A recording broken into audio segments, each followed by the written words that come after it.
ಸ್ನೇಹಿತರೆ ನಮಸ್ಕಾರ, ನಾನು ರವೀಂದ್ರ ಜೋಶಿ. ನೀವು ಏನೇ ಹೇಳ್ರಿ, ಪಶ್ಚಿಮ ಬಂಗಾಳದ ಬಗ್ಗೆ ಮಾತನಾಡದೆ ಹೋದರೆ ಜೀವ ಚಡಪಡಿಸ್ತದೆ, ನಾಲಿಗೆ ಚುಟು ಚುಟು ಚುಟು ಅನ್ನತ್ತೆ. ಬಹಳಷ್ಟು ವಿದ್ಯಮಾನಗಳು ನಡೆದಿರ್ತವೆ, ಹೇಳಲೇಬೇಕಾದಂಥ ವಿಷಯ ಇರ್ತದೆ, ಆದರೆ ಆದ್ಯತೆ ಮೇರೆಗೆ ಹೇಳಲಿಕ್ಕೆ ಆಗಿರೋದಿಲ್ಲ. ಇವತ್ತು ಭಾಳ ಇಂಟ್ರೆಸ್ಟಿಂಗ್ ಆದಂಥ ಒಂದು 3-4 ಸಂಗತಿಗಳನ್ನು ಅತ್ಯಂತ ಕ್ಲುಪ್ತವಾಗಿ ಸಂಕ್ಷಿಪ್ತವಾಗಿ ಹೇಳುವಂಥ ಪ್ರಯತ್ನ ಮಾಡ್ತೀನಿ. ನಿಮಗೆ ಗೊತ್ತು, ಜುಲೈ 9ನೇ ತಾರೀಕು ಎನ್ಫೋರ್ಸ್ಮೆಂಟ್ ಡೈರೆಕ್ಟರೇಟ್ ಅವರು HDFC ಬ್ಯಾಂಕ್ನಲ್ಲಿದ್ದಂಥ 440 ಕೋಟಿ ರೂಪಾಯಿಗಳನ್ನು, TMC ಪಕ್ಷಕ್ಕೆ ಸೇರಿದಂಥ 440 ಕೋಟಿ ರೂಪಾಯಿಗಳನ್ನು ಫ್ರೀಸ್ ಮಾಡಿದರು. ಬ್ಯಾಂಕ್ ಅಕೌಂಟ್, ಒಟ್ಟು 3 ಅಕೌಂಟು ಫ್ರೀಸ್ ಮಾಡಿದರು. ಇದನ್ನು ಯಾವುದೇ ಕಾರಣಕ್ಕೂ ಬಳಸುವ ಹಾಗಿಲ್ಲ ಅಂತ. ಏಕೆಂದರೆ ಇದರಲ್ಲಿ ಆಗಿದ್ದೇನಪ್ಪ ಅಂತಂದರೆ, ವೆಸ್ಟ್ ಇಂಡೀಸ್ನ ಜಮೈಕಾದಲ್ಲಿದ್ದಂಥ KMN ಐಲ್ಯಾಂಡ್ ಅನ್ನುವಂಥ ಕಂಪನಿ ಜೊತೆ ಇವರು ಫ್ರಾಡ್ ಕಂಪನಿ, ಅದು ಆ ಕಂಪನಿಯ ಜೊತೆ ವ್ಯವಹಾರ ಮಾಡಿ ಇಲ್ಲಿಂದ ದುಡ್ಡನ್ನು ಅಲ್ಲಿಗೆ ಟ್ರಾನ್ಸ್ಫರ್ ಮಾಡಿದರು. ಒಂದು ವಿಶೇಷ ವಿಮಾನ ಮತ್ತು ಒಂದು ಹೆಲಿಕಾಪ್ಟರ್ ಖರೀದಿ ಹಗರಣ ನಡೆದಿತ್ತು. ಇದೆಲ್ಲದರ ಕುರಿತಾಗಿ ತನಿಖೆ ಆಗಬೇಕು ಮತ್ತು ಈ ಹಣದ ಲೇವಾದೇವಿ ಮಧ್ಯೆ ಆದಂಥ ಬೇರೆ ಬೇರೆ ವ್ಯವಹಾರಗಳ ಬಗ್ಗೆ ಸ್ಪಷ್ಟನೆ ಆಗಬೇಕು ಅನ್ನುವಂಥ ಕಾರಣಕ್ಕೋಸ್ಕರ ಸೀಸ್ ಮಾಡಿದ್ರ ಅಕೌಂಟು ಟರ್ನ್ ಓವರ್ ಮಾಡಲಿಕ್ಕೆ ಸಾಧ್ಯ ಆಗ್ತಿದ್ದಿಲ್ಲ. ನಿನ್ನೆ ಇಲ್ಲ ಮೊನ್ನೆ ಕಲ್ಕತ್ತಾ ಹೈಕೋರ್ಟ್ಗೆ ಮೊರೆ ಹೋಗ್ತಾರೆ ಅಭಿಷೇಕ್ ಬ್ಯಾನರ್ಜಿ ಮತ್ತು ಮಮತಾ ಬೇಗಂ ಅವರು. ಅವ್ರು ಹೇಳ್ತಾರೆ, ನೀವು ಇಷ್ಟೂ ಮೊತ್ತವನ್ನು ಈ ರೀತಿ ಜಪ್ತಿ ಮಾಡಿಬಿಟ್ರೆ ಅಥವಾ ಫ್ರೀಸ್ ಮಾಡಿದರೆ ನಾವು ಪಕ್ಷದ ಚಟುವಟಿಕೆಯನ್ನು ನಡೆಸಲಿಕ್ಕೆ ಆಗೋದಿಲ್ಲ. ಆದ್ದರಿಂದ ನಮಗೆ ದೈನಂದಿನ ಪಕ್ಷದ ವ್ಯವಹಾರಗಳಿಗೆ ಅಗತ್ಯವಿರುವಷ್ಟು ದುಡ್ಡನ್ನಾದರೂ ಬಿಡುಗಡೆ ಮಾಡಲಿಕ್ಕೆ ಆದೇಶ ಮಾಡಬೇಕು. ಎನ್ಫೋರ್ಸ್ಮೆಂಟ್ ಡೈರೆಕ್ಟರೇಟ್ ಮಾಡಿದಂಥ ಈ ಫ್ರೀಸನ್ನು ಸ್ಥಗಿತಗೊಳಿಸಬೇಕು ಅಂತ ಕೋರ್ಟ್ ಹೋಗ್ತಾರೆ. ಕೋರ್ಟು ತಕ್ಷಣದಲ್ಲಿ ಏನು ಮಾಡುತ್ತೆ ಅಂತಂದರೆ, ದೈನಂದಿನ ವೆಚ್ಚ ನಿರ್ವಹಣೆಗಾಗಿ ಒಬ್ಬ ವಿಶೇಷ ಅಧಿಕಾರಿಯ ನೇಮಕಾತಿ ಮಾಡಿ ಅದರ ಆಮೂಲಾಗ್ರವಾಗಿ ಪ್ರತಿ ಖರ್ಚಿನ ಏನು ಪರಿಶೋಧನೆ ಇದೆ ಅದನ್ನು ಮಾಡಿ ದುಡ್ಡನ್ನು ಡ್ರಾ ಮಾಡಲಿಕ್ಕೆ ಅನುಮತಿಯನ್ನು ಕೊಡಲಾಗಿದೆ. ಹೀಗೆ ಕೊಟ್ಟ ತಕ್ಷಣ ಹಾಗಾದರೆ ಎನ್ಫೋರ್ಸ್ಮೆಂಟ್ ಡೈರೆಕ್ಟರೇಟ್ನ ನಿಯಂತ್ರಣ ಹೊರಟೋಯ್ತಾ? ಎನ್ಫೋರ್ಸ್ಮೆಂಟ್ ಡೈರೆಕ್ಟರೇಟು ಮೊನ್ನೆ ಶನಿವಾರ ದಿವಸ ಈ ವ್ಯವಹಾರಕ್ಕೆ ಸಂಬಂಧಪಟ್ಟ ಹಾಗೆ 5 ಕಡೆಗಳಲ್ಲಿ ರೇಡ್ ಮಾಡಿದೆ. ಏನು ಈ ಸ್ಟೇಟ್ಮೆಂಟ್ ಇತ್ತಲ್ಲ, ಇವರು ಬ್ಯಾಂಕಿನ ಸ್ಟೇಟ್ಮೆಂಟು, ಈ ಅಮೌಂಟ್ ಏನು ಸೇರಿಕೊಂಡಿದೆಯಲ್ಲ, ಇದಕ್ಕೆ ಸಂಬಂಧಪಟ್ಟ ವ್ಯಕ್ತಿಗಳು ಯಾರ್ಯಾರು ದುಡ್ಡನ್ನು ಟ್ರಾನ್ಸ್ಫರ್ ಮಾಡಿದರು, ಯಾರು ಅದರಿಂದ ಡ್ರಾ ಮಾಡಿದರು, ಅದೆಲ್ಲವನ್ನು ಮಾಹಿತಿ ಸಂಗ್ರಹ ಮಾಡಿ 5 ಕಡೆಗಳಲ್ಲಿ ಏಕಕಾಲಕ್ಕೆ ಎನ್ಫೋರ್ಸ್ಮೆಂಟ್ ಡೈರೆಕ್ಟರೇಟ್ ರೇಡ್ ಮಾಡಿದೆ. ಜೊತೆಗೆ ಕೇವಲ 3 ಅಕೌಂಟ್ ಅಲ್ಲ, ಈ ರೀತಿ ಇನ್ನು 12 ಅಕೌಂಟ್ ಇದ್ದಾವೆ ಅಂತ 60 ಶಾಸಕರ ಇನ್ನೊಂದು ಬಣ ಇದೆಯಲ್ಲ, ರಿತಬ್ರತೋ ಬ್ಯಾನರ್ಜಿಯವರ ಇನ್ನೊಂದು ಬಣ, ಅದು ಈ ವಿಧಾನ್ ನಗರ್ ಪೊಲೀಸ್ ಸ್ಟೇಷನಲ್ಲಿ ಒಂದು ಕಂಪ್ಲೇಂಟನ್ನು ಲಾಡ್ಜ್ ಮಾಡಿ ಈ ರೀತಿ ಬೇನಾಮಿ ಅಕೌಂಟ್ಗಳನ್ನು ತೃಣಮೂಲ ಕಾಂಗ್ರೆಸ್ಸು ಮಮತಾ ಬೇಗಂ ಅವರು ಮತ್ತು ಅಭಿಷೇಕ್ ಬ್ಯಾನರ್ಜಿಯವರ ಬ್ಯಾಂಕು ಅವರ ಅಕೌಂಟುಗಳು 12 ಕಡೆ ಇದ್ದಾವೆ, ಅದರ ಮಾಹಿತಿಯನ್ನು ಸಂಗ್ರಹ ಮಾಡಬೇಕು ಮತ್ತು ಈ ಅಕೌಂಟ್ಗಳನ್ನ ಸೀಸ್ ಮಾಡಬೇಕು, ಅವ್ಯವಹಾರ ಆಗುವ ಸಾಧ್ಯತೆ ಇದೆ, ನಿರ್ದೇಶನವನ್ನು ಕೊಡಬೇಕು ಅಂತ ಒಂದು ಕಂಪ್ಲೇಂಟನ್ನು ಲಾಡ್ಜ್ ಮಾಡಿದ್ದಾರೆ. ಈ ಮಧ್ಯೆ ಭಾಳ ಮುಖ್ಯವಾದಂಥ ಒಂದು ಪ್ರಕರಣದಿಂದ ತಪ್ಪಿಸ್ಕೊಂಡು ಓಡಾಡಲಿಕ್ಕೆ ಇಲ್ಲದ ಹಾಗೆ ಪ್ರಯತ್ನ ಮಾಡ್ತಾಯಿದ್ದಾರೆ ಅಭಿಷೇಕ್ ಬ್ಯಾನರ್ಜಿಯವರು. ಯಾವುದದು? DJ ಪ್ರಕರಣ. ಅತ್ಯಂತ ಪ್ರಖ್ಯಾತವಾಗಿರೋ ಪ್ರಕರಣ ಇದು. DJ ಅಂತ. ಏನು DJ ಅಂದರೆ, ಹಮ್ DJ ಬಜಾಯಂಗೆ ಉಲ್ಟಾ ಲಟ್ಕಾಯಂಗೆ ಅಂತ ಈತ ಭಾಷಣ ಮಾಡಿದರು ಅಭಿಷೇಕ್ ಬ್ಯಾನರ್ಜಿಯವರು ಸಾಲ್ಟ್ ಲೇಕ್ನಲ್ಲಿ. ನಿಮಗೆ ಈಗಾಗಲೇ ಗೊತ್ತಿರುವಂಥ ವಿಚಾರ. ಹಾಗೆ ಮಾಡಿದ್ದನ್ನು ಏನು ಕ್ರಿಮಿನಲ್ ಕೇಸು ಫೈಲ್ ಮಾಡಲಾಗಿತ್ತೋ, ಧ್ವನಿ ಮುದ್ರಣದ ಇವರ ಧ್ವನಿಯನ್ನು ಪರಿಶೀಲನೆ ಮಾಡಬೇಕಾದಂಥ ಅಗತ್ಯ ಇದೆ ಅಂತ. ಈ ಧ್ವನಿ ಪರಿಶೀಲನೆ ಮಾಡಬೇಕು ಅಂತಂದರೆ ಈತ ಧ್ವನಿ ಪರೀಕ್ಷೆಗೆ ಒಪ್ಕೋಬೇಕು. ಧ್ವನಿ ಪರೀಕ್ಷೆಗೆ ಒಪ್ಕೊಳ್ಳಿಕ್ಕೆ ಈತ ತಪ್ಪಿಸಾಡ್ಲಿಕ್ಕೆ ಪ್ರಯತ್ನ ಮಾಡ್ತಾರೆ. ಮೊದಲು ನನ್ನ ಕಣ್ಣಿಗೆ ಆಕ್ಸಿಡೆಂಟ್ ಆಗಿ ನನಗೆ ತೊಂದರೆ ಆಗಿದೆ, ಆದ್ದರಿಂದ ನಾನು ವಿದೇಶಕ್ಕೆ ಹೋಗಿ ಅಮೆರಿಕಕ್ಕೆ ಹೋಗಿ ಚಿಕಿತ್ಸೆ ಮಾಡಿಸ್ಬೇಕು ಅಂತ ಕೋರ್ಟಿಗೆ ವಿನಂತಿ ಮಾಡ್ಕೋತಾರೆ. ಕೋರ್ಟ್ ಹೇಳುತ್ತೆ ಆಗೋದಿಲ್ಲ ಅಂತ ಹೇಳ್ತದೆ. ಭಾರತ ದೇಶದಲ್ಲಿ ಅಂಥ ಆಸ್ಪತ್ರೆಗಳಿಲ್ವ, ನೀವೇ ಸೇವಾಶ್ರಯ ಅನ್ನುವಂಥ ಒಂದು ಸ್ಕೀಮನ್ನು ಮಾಡಿದ್ರಿ, ಸೇವಾಶ್ರಯಕ್ಕೆ ಸೇವಾಶ್ರಯ ಅಂತಾರೆ ಅವರು, ಮಾಡಿದ್ರಿ. ಆಮೇಲೆ ಸ್ವತಃ ಮಮತಾ ಬೇಗಂ ಅವರು ಆರೋಗ್ಯ ಸಚಿವರಾಗಿದ್ದರು. ಹೀಗಿರುವಾಗ ನೀವು ವಿದೇಶಕ್ಕೆ ಹೋಗಿ ಕಣ್ಣಿನ ಪರೀಕ್ಷೆ, ಅದು ಒಂದು ವರ್ಷಗಳ ಕಾಲ ಆದಮೇಲೆ ಮಾಡಿಸ್ಬೇಕಾದ ಅಗತ್ಯತೆ ಏನಿದೆ, ಆದ್ದರಿಂದ ನಿಮಗೆ ವಿದೇಶಕ್ಕೆ ಹೋಗಲಿಕ್ಕೆ ಅನುಮತಿಯನ್ನು ಕೊಡೋದಿಲ್ಲ ಅಂತ ಕೋರ್ಟು ನಿರಾಕರಣೆ ಮಾಡಿತ್ತು. ಈತ ಹಾಜರಾಗಲೇಬೇಕು.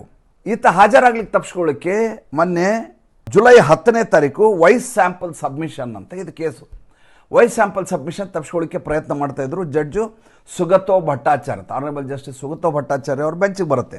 ಬಂದ ಸಂದರ್ಭದಲ್ಲಿ ಕೋರ್ಟ್ ಹೇಳುತ್ತೆ, ಅಸಮಾಧಾನ ವ್ಯಕ್ತಪಡಿಸುತ್ತೆ, ನಿಮಗೆ 1ನೇ ದಿವಸದಿಂದ ಹೇಳ್ತಾ ಇದ್ದೀವಿ, ನಿಮ್ಗೆ 2 ಕಾರಣಕ್ಕೋಸ್ಕರ ನಿಮ್ಮ ಮೇಲೆ ಕೋಯರ್ಸಿವ್ ಆ್ಯಕ್ಷನ್ ತೊಗೋಬಾರ್ದು ಅಂತ 2 ಪ್ರಕರಣದಲ್ಲಿ ನಿಮಗೆ ಅಭಿಷೇಕ್ ಬ್ಯಾನರ್ಜಿಗೆ ವಿನಾಯಿತಿ ಕೊಡಲಾಗಿದೆ. ಅಂದರೆ ನಿಮ್ಮ ಮೇಲೆ ಬಲಾತ್ಕಾರದ ಬಂಧನವನ್ನಾಗಲಿ ನಿಮ್ಮನ್ನು ಅರೆಸ್ಟ್ ಮಾಡ್ಕೊಂಡು ಹೋಗೋದಾಗಲಿ ಮಾಡಬಾರ್ದು ಅಂತ ಜುಲೈ 17ರವರೆಗೂ ಮತ್ತು ಜುಲೈ 30ರವರೆಗೂ 2 ಅನುಮತಿಗಳನ್ನು ಕೊಡಲಾಗಿದೆ. ನಿಮಗೆ 2 ವಿನಾಯಿತಿಗಳನ್ನು ಕೊಡಲಾಗಿದೆ.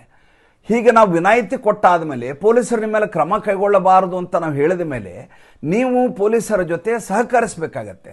ಆದರೆ ನೀವು ವಾಯ್ಸ್ ಸ್ಯಾಂಪಲ್ ಸಬ್ಮಿಷನ್ಗೆ ಹೋಗಲಿಕ್ಕೆ ತಯಾರಿಲ್ಲ. ಅದಕ್ಕೆ ಬೇರೆ ಬೇರೆ ಕಾರಣ ತೋರಿಸಿ ಮುಂದೂಡಿಸೋದು, ಸ್ಥಗಿತಗೊಳಿಸೋದು, ಆಮೇಲೆ ಸ್ಟೇ ಆರ್ಡರ್ ತರಲಿಕ್ಕೆ ಪ್ರಯತ್ನ ಮಾಡೋದು ಮಾಡ್ತೀರಿ. ಹೀಗೆಲ್ಲ ಮಾಡಿದ್ದೆ ಆದರೆ ಕಲ್ಕತ್ತಾ ಹೈಕೋರ್ಟು ಸುವೋಮೋಟೋ ಪ್ರಕರಣವನ್ನು ದಾಖಲಿಸಿಕೊಂಡು ನಿಮ್ಮ ಮೇಲೆ ಕಾನೂನು ರೀತಿಯ ಕ್ರಮ ಕೈಗೊಳ್ಳಲಿಕ್ಕೆ ನಿರ್ದೇಶನವನ್ನು ನೀಡಬೇಕಾಗತ್ತೆ ಅಂತ ಯಾರು ವಿನಾಯಿತಿ ಕೊಟ್ಟಿದ್ರಲ್ಲ ಸುಗತ ಭಟ್ಟಾಚಾರ್ಯ, ಅದೇ ಜಡ್ಜು ಮೊನ್ನೆ 10ನೇ ತಾರೀಕು ವಾರ್ನಿಂಗ್ ಕೊಟ್ಟಿದ್ದಾರೆ.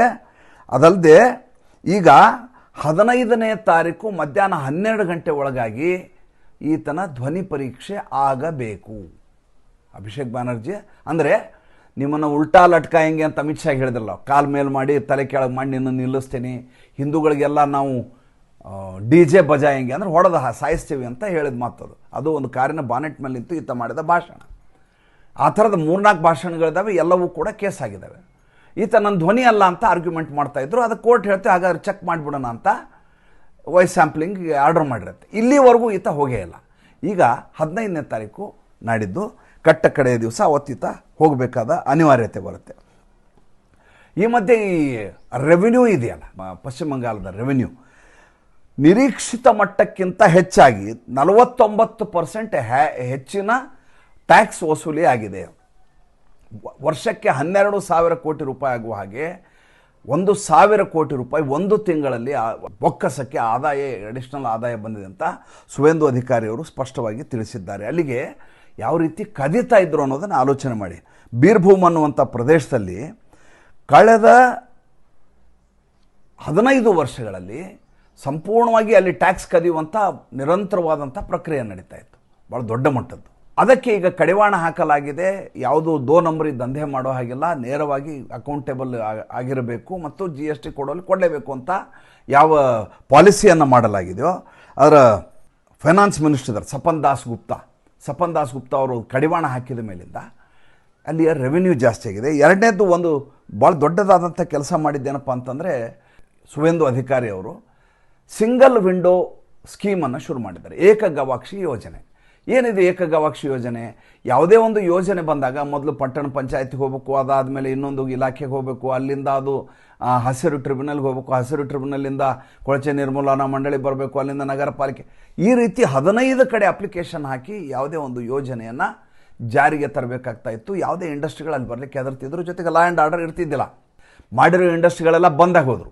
ಈ ಹಿಂದೆ ಸಿಂಗೂರು ಮತ್ತು ನಂದಿಗ್ರಾಮದಲ್ಲಿ ಆದಂಥ ಬೆಳವಣಿಗೆಯನ್ನು ಗಮನಿಸಿದಂಥ ಸುವೇಂದು ಅಧಿಕಾರಿಯವರು ಏಕಗವಾಕ್ಷಿ ಯೋಜನೆಯನ್ನು ಮತ್ತು ಡೈರೆಕ್ಟ್ ಲ್ಯಾಂಡ್ ಪರ್ಚೇಸ್ ಸ್ಕೀಮ್ ಅಂದರೆ ನೇರ ಭೂ ಸ್ವಾಧೀನ ನೀತಿ, ಈ ಯಾವುದೋ ಒಂದು ಫ್ಯಾಕ್ಟ್ರಿ ಹಾಕಬೇಕು ಅಂತ ಟಾಟಾದವರು, ಅಂಬಾನಿಯವರು ಅಥವಾ ಅದಾನಿ ಯಾವುದೋ ಒಂದು ಕಂಪ್ನಿ ಬರ್ತದೆ, GMR ಇನ್ಫ್ರಾಸ್ಟ್ರಕ್ಚರ್ ಯಾರೋ ಬಂದರು ಅಂದ್ಕೊಳ್ಳಿ, ಅವ್ರು ಹೋಗಿ ರೈತರ ಹತ್ರ ಹುಡ್ಕೊಂಡು ಹೋಗಿ ಜಮೀನನ್ನು ಖರೀದಿ ಮಾಡೋದು, ರೇಟ್ ಫಿಕ್ಸ್ ಮಾಡೋದು ಮಾಡಬೇಕಾಗಿಲ್ಲ.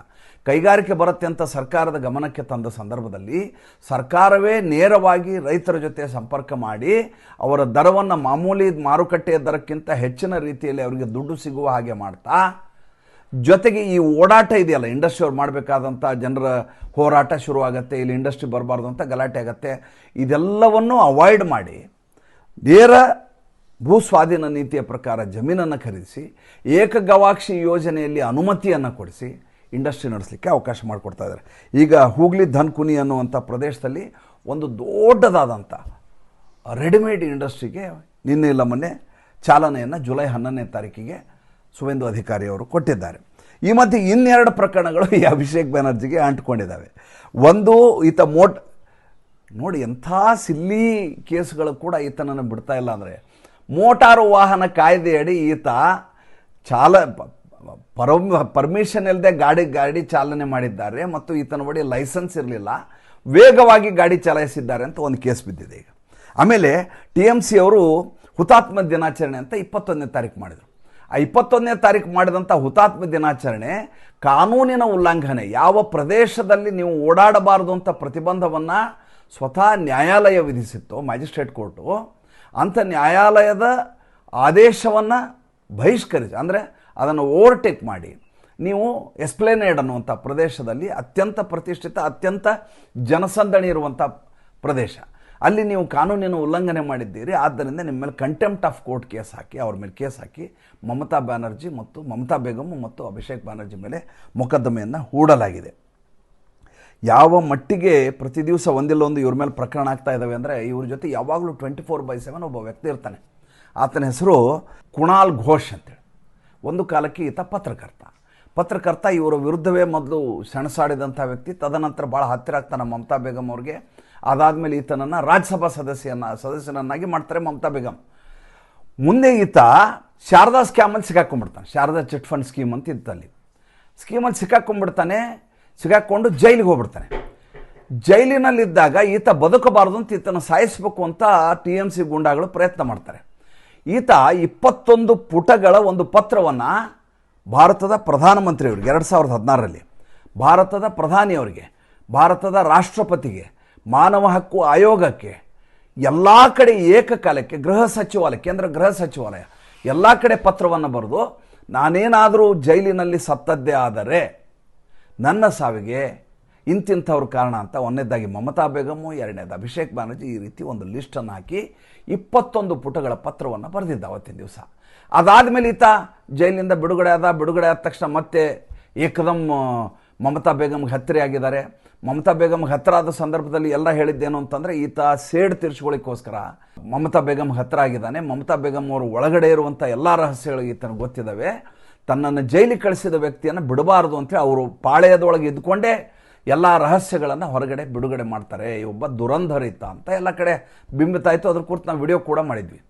ಈಗ ಸುವೇಂದು ಅಧಿಕಾರಿ ಮತ್ತು ಋತಬ್ರತ ಬ್ಯಾನರ್ಜಿ ಏನು ಹೇಳ್ತಾ ಇದ್ದಾರೆ ಅಂದರೆ, ಕುಣಾಲ್ ಘೋಷ್ ತನ್ನ ಮೇಲೆ ಯಾರು ಈ ರೀತಿಯದಾದಂಥ ದಾಳಿ ಮಾಡಲಿಕ್ಕೆ ಪ್ರಯತ್ನ ಮಾಡಿದ್ರು ಅದನ್ನು ಬಹಿರಂಗವಾಗಿ ಹೇಳದೆ ಹೋದರೆ, ನಮ್ಮ ಬಳಿ ಆ 21 ಪುಟಗಳ ಪತ್ರ ಇದೆ, ನಮಗೆ ದೊರೆತಿದೆ, ಅದನ್ನು ನಾವು ಈಗ ಬಿಡುಗಡೆ ಮಾಡ್ತೀವಿ.